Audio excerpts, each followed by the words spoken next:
Madame, Monsieur, bonsoir. Au programme de cette édition, nous nous rendrons aux États-Unis pour un grand sujet sur la Convention démocrate qui a investi le candidat Biden.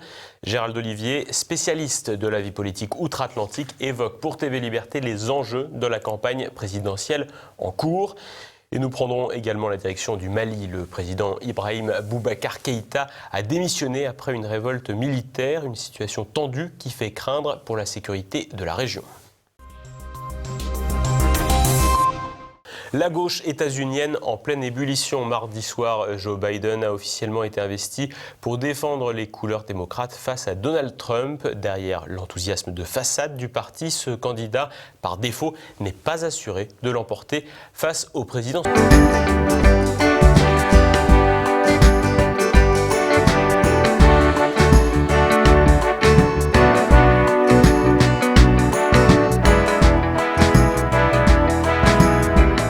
Démocrate, sans surprise, l'ancien vice-président de Barack Obama, âgé de 77 ans, affrontera Donald Trump lors de l'élection du président des États-Unis. Une officialisation qui a eu lieu lors de la Convention démocrate qui se déroule du 17 au 20 août, en partie de manière virtuelle, crise sanitaire oblige.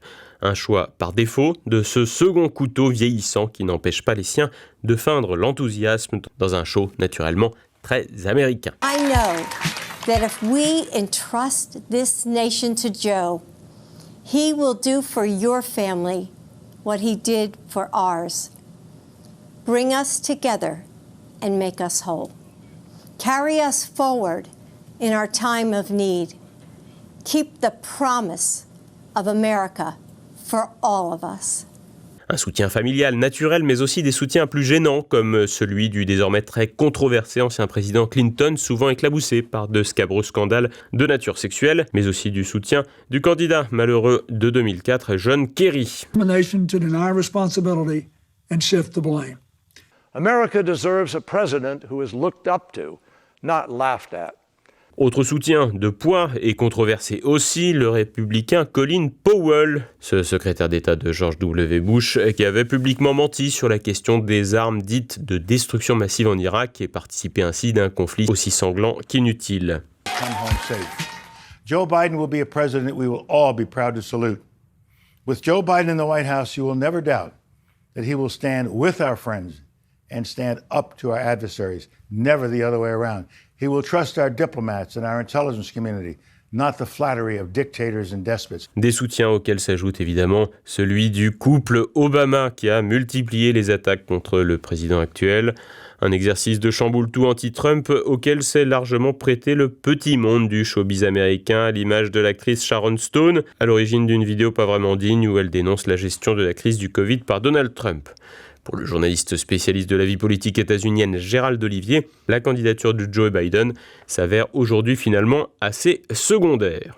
Pour l'instant, les démocrates ont choisi comme ligne de conduite de dire Donald Trump n'est pas l'homme qu'il nous faut, c'est d'ailleurs même pas forcément un président légitime, nous devons être unis pour faire en sorte qu'il perde, qu'il soit battu en novembre. On ne met pas en avant la candidature de Joe Biden, on met en avant cette idée qu'il faut voter contre Donald Trump. La stratégie démocrate consiste désormais à s'opposer frontalement à Trump et à donner une image plus lisse que celle qu'a pu laisser voir le candidat malheureux à la primaire, Bernie Sanders. Ce qu'on a vu au début de cette convention, c'était des messages qui consistaient à dire, Trump n'est vraiment pas le bon président pour aujourd'hui, c'est ce qu'a dit Michelle Obama la première nuit. 2, le Parti démocrate est uni. 3, nous avons des politiques beaucoup plus centristes que certains veulent dire. Et c'est pour ça qu'il faut nous suivre.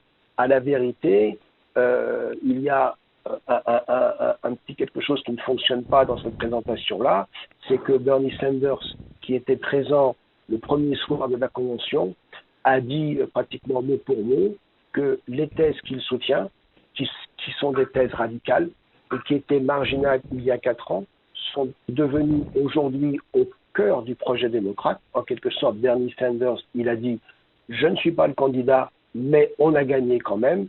Et lui vous souligne qu'en fait, il y a eu un glissement vers la gauche du Parti démocrate qui n'est pas du tout l'image qu'il cherche à donner aux électeurs. Vouloir montrer patte blanche et éviter de taper trop à gauche pour ne pas effrayer les indécis, ce sera donc difficile avec le sénateur Sanders à l'affût.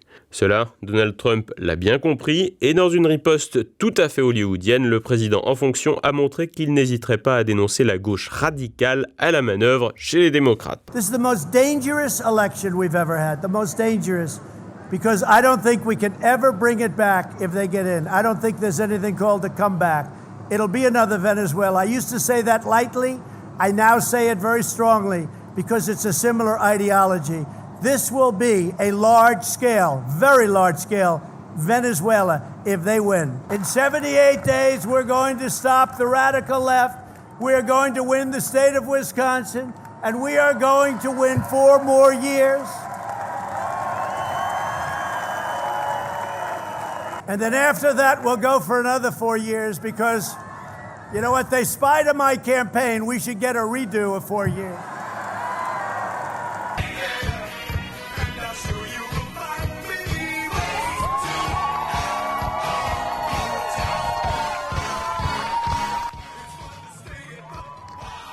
Un président en exercice qui paraît en forme en dépit de ses 74 printemps et surtout en comparaison à son challenger Biden, dont l'état de forme pose question. C'est l'état de santé de Joe Biden lui-même. Joe Biden est très fragile. Pour l'instant, il est protégé. À un moment, il faudra qu'il sorte du bois, il faudra qu'il aille faire campagne, il faudra peut-être qu'il soit confronté à Donald Trump lors d'un débat télévisé et on verra s'il est capable ou pas d'assumer la fonction présidentielle. Et ça aura un impact déterminant sur le vote des électeurs. En cas d'élection, Joe Biden pourrait finir son mandat à l'âge de 82 ans. Le candidat démocrate a par ailleurs largement été pointé du doigt sur les réseaux sociaux pour des comportements inappropriés vis-à-vis de femmes mais aussi d'enfants. Un comportement déroutant comme lorsqu'il serre dans ses bras l'ancienne candidate démocrate Hillary Clinton. He does not. She tap out. Nope, she's just no, he's still holding on. Okay, second tap out, for God's sake, Joe, you gotta let go. This latest awkward hug. Des images étonnantes et une santé qui inquiète d'autant que les démocrates n'en sont pas à leur coup d'essai en matière de candidats pas très frais, si l'on se rappelle des frasques d'Hillary Clinton alors qu'elle était en campagne contre Donald Trump ou quand elle plaisantait sur le lynchage du chef d'État libyen Kadhafi. We came, we saw, he died. Le nouveau candidat, probablement plus docile qu'Hillary Clinton, devra sortir du bois un jour ou l'autre et sa confrontation avec Donald Trump vaudra son pesant de cacahuètes. En jouant la carte de l'opposition virulente au président en place, la gauche américaine joue sur tous les tableaux au risque de faire le grand écart idéologique. Ainsi, Biden est soutenu par Sanders qui veut nationaliser les banques, apaiser les relations avec l'Iran et le Venezuela, mais il est aussi soutenu par Hillary Clinton, qui n'est pas franchement socialiste et privilégierait la guerre contre l'Iran. Les contradictions du camp démocrate les ont aussi poussés à encourager les émeutes ethniques et à jouer avec le feu. On risque toujours de se brûler. Les démocrates ont commis une erreur, c'est-à-dire qu'ils ont laissé les émeutes aller trop loin et qu'aujourd'hui on assiste à une sorte de retour de bâton parce que les Américains se soucient de leur sécurité. Quand vous menacez de ne plus financer la police, les gens que vous mettez en danger, c'est pas les riches blancs qui peuvent toujours déménager ou se payer une police privée, ce sont les communautés pauvres, les communautés ethniques, les communautés noires qui ont également besoin de sécurité. L'un des éléments décisifs du scrutin devrait être la crise sanitaire. En effet, la crise économique qui découle de la crise sanitaire pourrait obscurcir le bilan du président en exercice en matière d'emploi, lui qui était parvenu à faire chuter le chômage en début de mandat. Si il n'y a pas de résurgence majeure du coronavirus, s'il n'y a pas de nouveau une explosion des cas et des décès, je suis convaincu qu'il va être dans une situation qui va s'améliorer de jour en jour et qu'à l'arrivée, c'est lui qui sera réélu. Une chance de l'emporter seul contre tous et de refaire le coup de 2016. Donald Trump, s'il sait se montrer irritant, bénéficie finalement d'un atout majeur, l'opposition massive d'une certaine classe politicienne et médiatique qui dépasse la gauche américaine. En France, en faisant une revue de presse, difficile de comprendre que l'actuel président a encore une chance de l'emporter tant la majorité des médias ne pointe pas du doigt les contradictions de la gauche états-unienne lors de la Convention démocrate, une gauche traversée par des courants aussi bien socialistes que capitalistes, non alignés qu'impérialistes. La réussite de Trump en 2016 s'est faite en partie sur le rejet de la classe politique en place et sur les médias qui la portent, en unissant les forces de tout ce qui se fait de politiquement correct, du New York Times à Sharon Stone en passant par les icônes Obama. Pas sûr que les démocrates ne créent pas les conditions d'un nouveau rejet de la part des électeurs.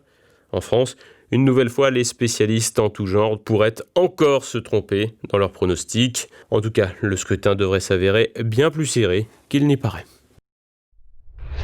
Le Mali en pleine tourmente. Dans la nuit de mardi à mercredi, le président Ibrahim Boubacar Keïta a annoncé sa démission après une révolte militaire, un événement qui inquiète pour la sécurité dans la région. Thibaut Bastide.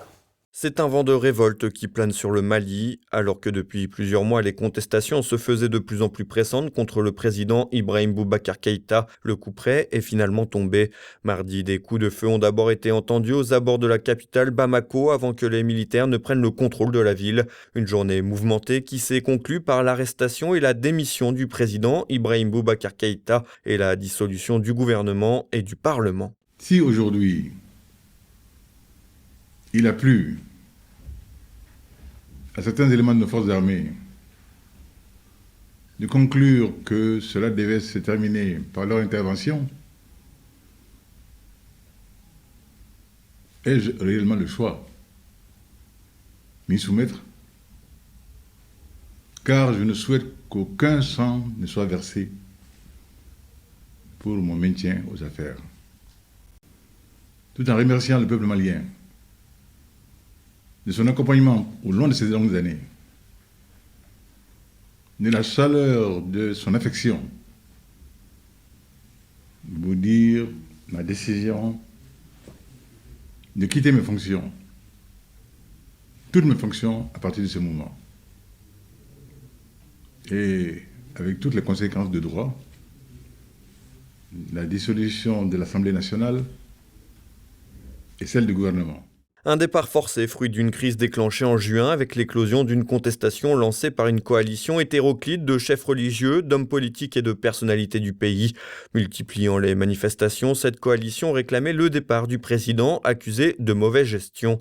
Désormais, les militaires qui ont pris le pouvoir affirment vouloir mettre en place une transition politique civile devant conduire à des élections générales dans un délai raisonnable. Une indication de temps vague qui peut susciter l'inquiétude. Ces déclarations sont intervenues quelques heures après une pluie de réactions internationales. L'Organisation régionale de l'Afrique de l'Ouest, la CEDEAO, souhaitant le maintien d'Ibrahim Boubacar Keïta, a annoncé la suspension du Mali de tous ses organes de décision avec effet immédiat et la fermeture de toutes les frontières terrestres et aériennes ainsi que l'arrêt de tous les flux et transactions économiques, commerciales et financières entre les pays membres de la CEDEAO et le Mali. De son côté, l'ONU, engagée au Mali depuis 2013 avec l'opération MINUSMA, l'une des plus importantes des Nations Unies, a également appelé à la libération immédiate et sans condition du président malien et au rétablissement immédiat de l'ordre constitutionnel. Si politiquement la démission forcée du président malien devrait être sans grande conséquence tant il s'est montré incapable d'œuvrer à la réconciliation et à l'unité territoriale, elle pourrait néanmoins faire peser de nombreuses incertitudes et notamment sécuritaires. Tout d'abord, au sein même du pays, la population étant composée d'une vingtaine d'ethnies, les affrontements intercommunautaires pourraient s'intensifier. Par ailleurs, si une sortie de crise tardait à voir le jour, cela pourrait faire les affaires des groupes terroristes islamistes présents dans la région. De quoi inquiéter la France alors que plus de 5000 militaires français sont déployés au Sahel et notamment au Mali dans le cadre de l'opération anti-djihadiste Barkhane. D'autant que le pays, qui fait partie de la coalition du G5 Sahel avec la Mauritanie, le Burkina Faso, le Niger et le Tchad, représente un point d'ancrage primordial pour lutter contre la menace djihadiste. Inquiet de la situation, Emmanuel Macron a d'ailleurs sollicité une réunion en urgence du Conseil de sécurité de l'ONU ce mercredi pour examiner la situation. Passons à présent à l'actualité en bref avec Thibaut Bastide.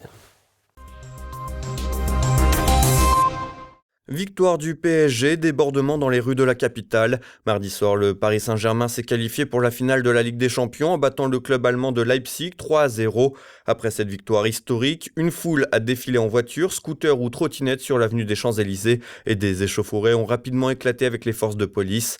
Les agents sont intervenus pour des jets de projectiles, des faits de violence sur personnes dépositaires de l'autorité publique, outrage et rébellion et des vols et recels de vol.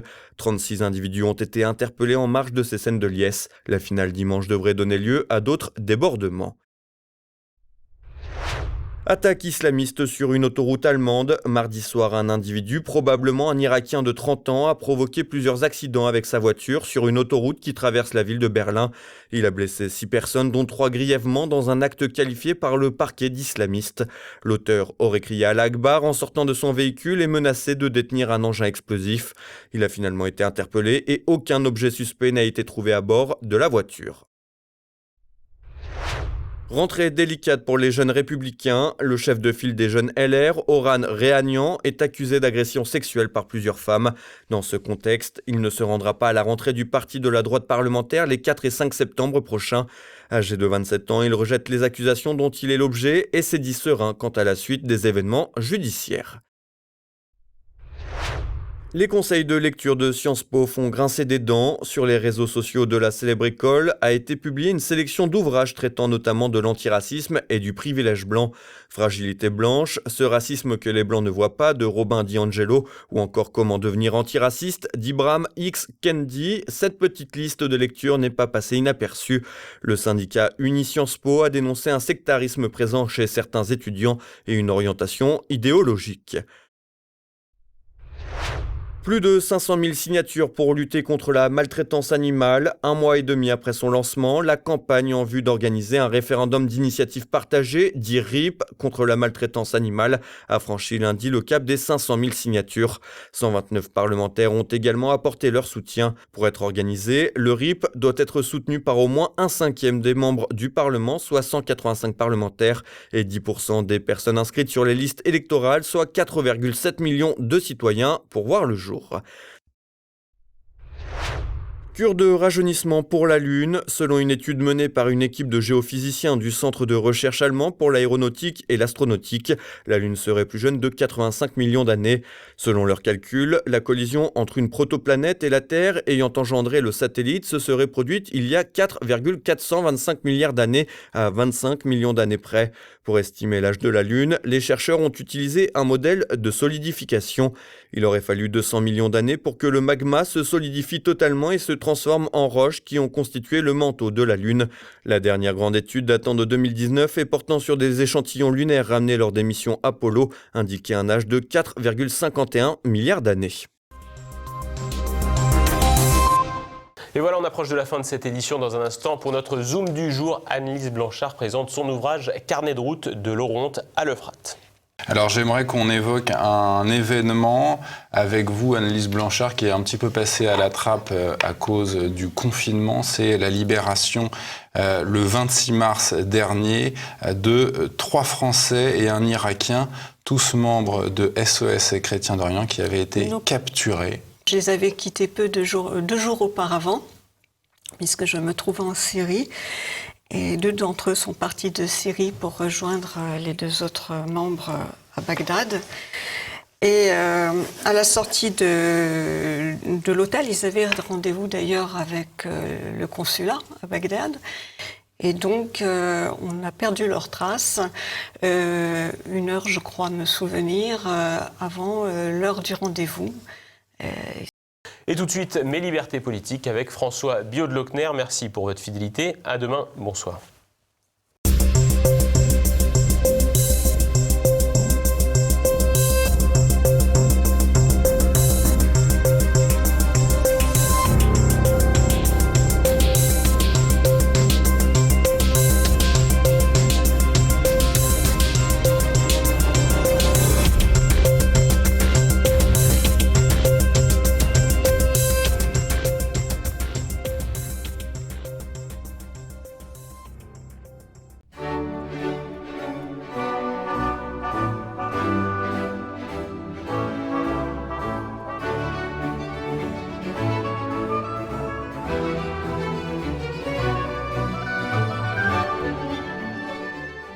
Chers amis téléspectateurs, comme je vous l'avais annoncé lundi, cette semaine est la semaine des grosses farces que je voudrais évoquer avec vous.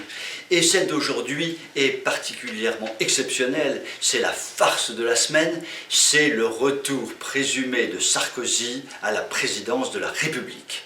Ça, comme farce, on ne fait pas mieux. Le bon Sarko a écrit un livre, Le temps des tempêtes. Et ce livre fait un véritable tabac. On se l'arrache, émeute dans les librairies, séances de signature bondées. Sarkozy serre les mains, signe ses livres et effectivement donne l'image de celui qui a très envie de revenir en politique, alors qu'il avait juré qu'il n'y reviendrait jamais. Un de ces idolâtres, une personne qui manifestement a une passion pour l'homme, disait dans un tweet « Sarkozy a une pêche d'enfer, il pourrait être président de la République ». Alors je dis à ce sarcolâtre « Mais cher ami, est-ce que le fait d'avoir une pêche d'enfer fait que l'on peut être un bon président de la République ?» Eh bien, moi, mon cousin Kevin, sur les terrains de foot, a une pêche d'enfer, mais je ne souhaite pas du tout que Kevin, mon cousin, devienne président de la République. Donc, ce n'est pas un bon argument. Le mieux, cher ami sarcolâtre, c'est de regarder tout simplement le bilan de Sarkozy, le bilan de ses 5 ans de présidence, qui est un bilan purement et simplement catastrophique. Envolée considérable de la dette. Immigration qui s'envole. Insécurité peu maîtrisée. Déséducation nationale à un haut niveau. Il ne faut pas oublier quand même que c'est le ministre de Sarkozy, M. Châtel, qui a introduit l'obligation d'enseigner le gender à l'école. C'est Sarkozy, c'est son ministre. Le Moyen-Orient mis à feu et à sang par le couple infernal Sarkozy-Bernard-Henri Lévy. Je m'arrête là, je pourrais multiplier les exemples. Ça n'est pas parce qu'il a fait un statut d'auto-entrepreneur que l'on va réélire Sarkozy en 2022, tout de même. Non, soyons sérieux, Sarkozy, en réalité, est un formidable atout pour Macron, car chacun sait qu'entre Sarkozy et le Front National, la haine est totale. Sarkozy ne supporte pas le Front National et le Front National lui rend la monnaie de sa pièce. Ainsi donc, on ne voit pas par quel miracle Nicolas Sarkozy serait réélu. Ce qui signifie que l'intrusion actuelle de Sarkozy dans le jeu politique est pain béni pour Macronor, chef de guerre microbien. Sur ces très belles paroles, je vous souhaite une bonne soirée et vous dis à demain.